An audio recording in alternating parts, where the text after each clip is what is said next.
Been hiding this project for a couple of months now. Just been itching to show it off. But it was a present for a groom on his wedding day, so had to keep it nice and quiet until the start of December, when I got to photograph the wedding and also be there when he received his gift. Stick around to the end to see the groom's reaction live on the wedding day. So this project is actually the first ever really fancy box I've ever made, which I think is a bit of an achievement in taking this long to get to. The outside of the box is going to be Sydney blue gum. So we're showing off the milling process here and my bandsawless ripping technique. So we raise the blade a little bit at a time, flip the board over and rip it down, and just continue that till we get two pieces. And then we'll start gluing up. This is for the bottom and the top of the box. It's time to switch the router. This router lift has just been one of the best things ever. The last time I used to use a router table, didn't really go crash hot. It took forever to change the bits to raise and lower. But now that I've got a proper router lift, it is just so quick and easy. Putting the rabbets in for the top and bottom to slide into the sides of the box.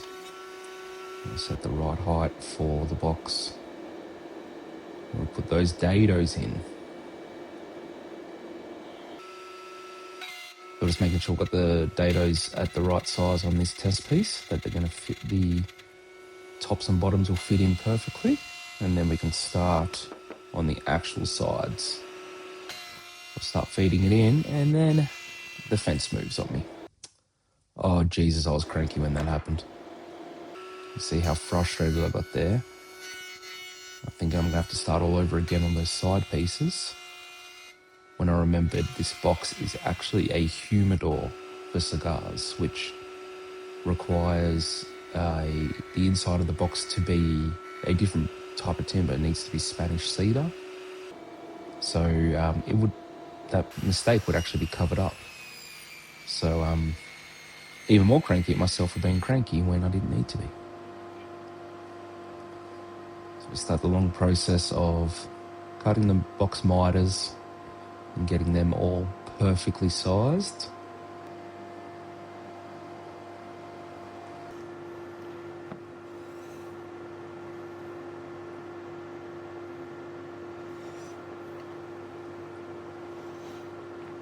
And this miter sled for the table saw has just been amazing. The accuracy of the miters I get off it, unbelievable. This is one of the most fiddly dry glue ups I've ever done. So I decided, all right, I'm going to have to tape each corner, then flip it over to try and see if this is all working. And I almost need to add in some Benny Hill music for this next bit. It just took forever. So if anyone out there has some tips on how this could have gone easier and smoother, I'd love to hear it, because it was just calamity of little errors and finessing and frustration to get how it was all going to work. Once I got it all set, I put down some blue tape to protect the inside miters from the glue squeeze out, and then started laying down the glue everywhere.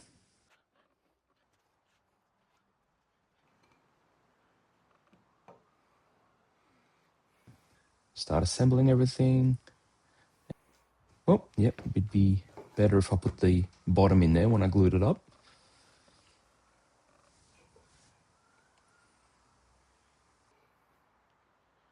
And then a buttload of clamps to keep the pressure on everywhere.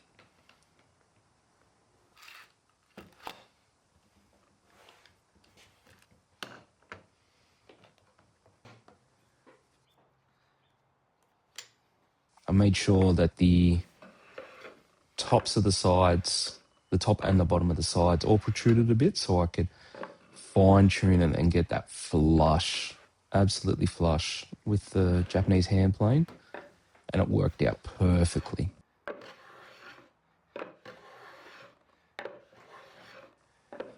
So the first butt puckering moment of the build was to put in the splines.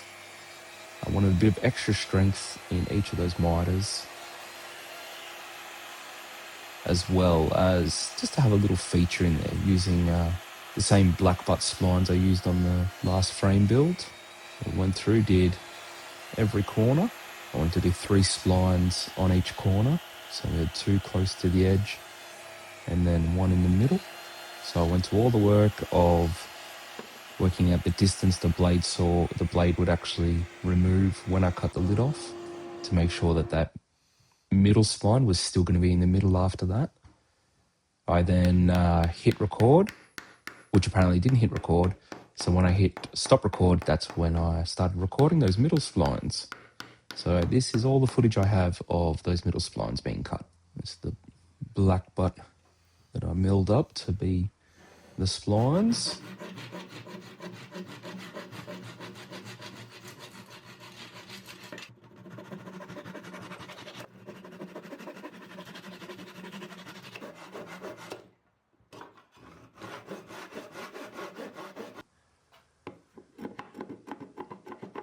So I cut the splines to size and then fine-tuned it with the hand plane.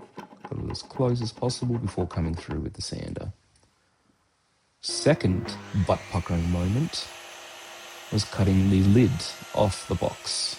So I raised the table saw to go through the sides, rotated the box and pushed it through the saw so that we would have a nice continuous grain on the sides and a perfect lid.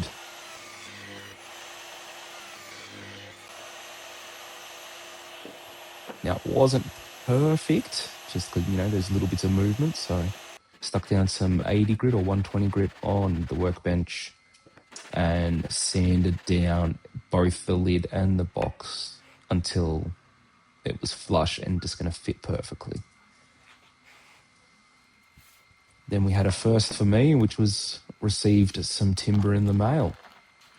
So I hit up Mountain River Timbers in South Australia and got these 2 pieces of Spanish cedar, which is what is required to keep the humidity levels perfect in a cigar humidor, and started putting them together. So I ripped them down and got them ready to be glued into some panels for the top and the bottom on the inside. Won't bore you with another glue up. And then started sizing that correctly. I've just started up this YouTube channel. Only 3 videos in, so you know the usuals, subscribe and all that. But yeah, main thing, if you like it, like it. I just crept up on the perfect fit on each side of the Spanish cedar.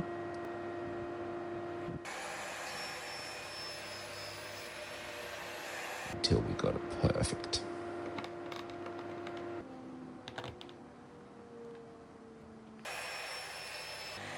And it's time for the bottom.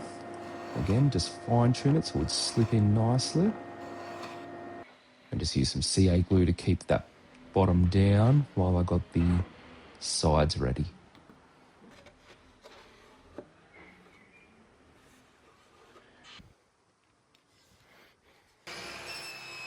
Time to cut the miters on the sides and get those so they would slide into place. This took a lot of finessing. The miter sled definitely got to work out.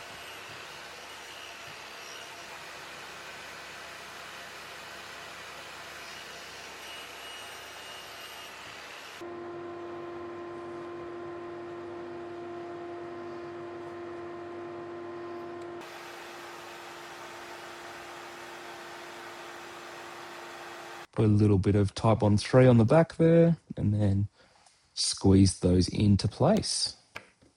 Then it was time to start doing some hinges. So I thought this was going to be a good idea to use the dovetail technique with the blue tape, so I can get the exact size of the hinges. It did allow me to get the knife in there and clearly, but it was a bit frustrating, so I ended up ripping it off. It didn't quite work. And start to chisel out that little bit so that the hinges would just sit nice and flush on the inside. These Japanese chisels that I picked up in Tokyo are just amazing. The technique could probably do with more work.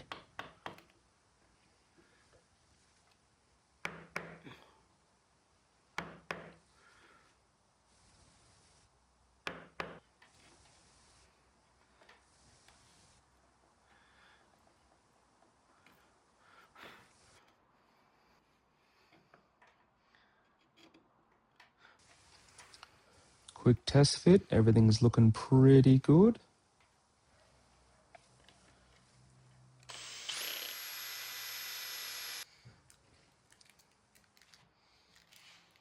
Given these screws are brass, so just grab the screwdriver and push them in by hand. I did not want to strip those.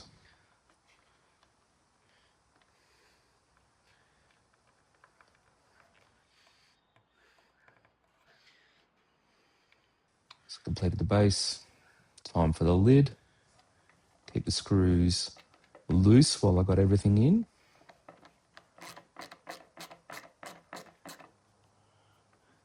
And then tightened it all up so that the hinge would not bind up.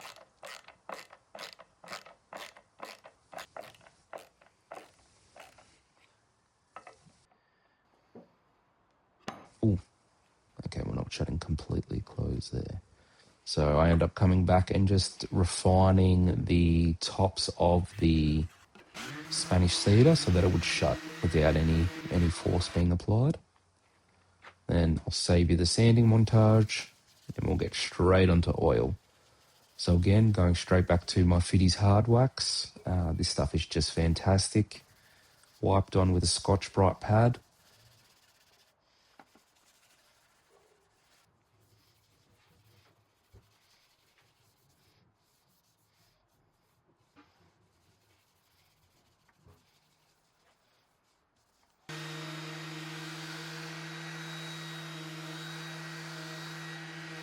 De-nibbed it and then back to more oil.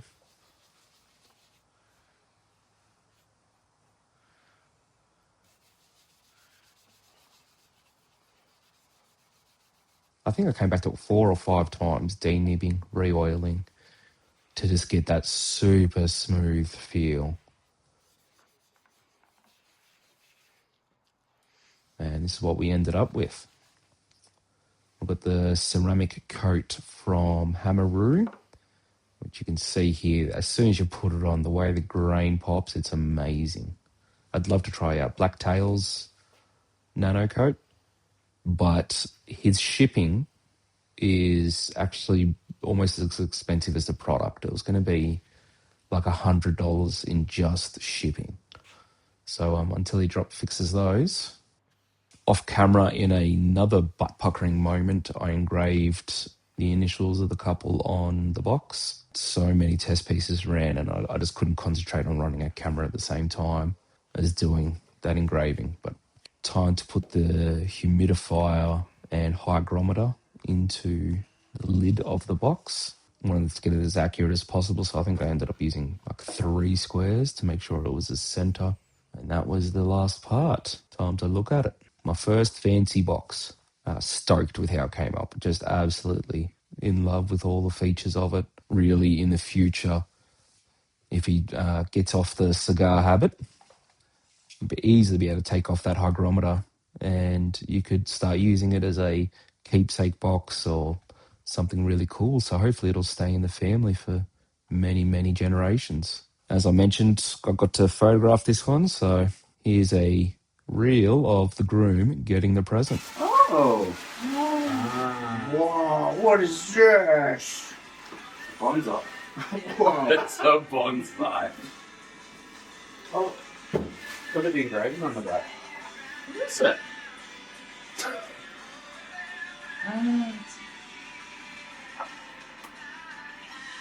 Oh, it's a humidifier. Yeah. For my cigars. Yeah. Oh, nice. Yeah. So she's encouraging smoking. Yes. That's a big cigar box. That's You need a good collection. super expensive too. Wow. Is that a keepy make special? Do you make that? Yeah. Yes. Oh,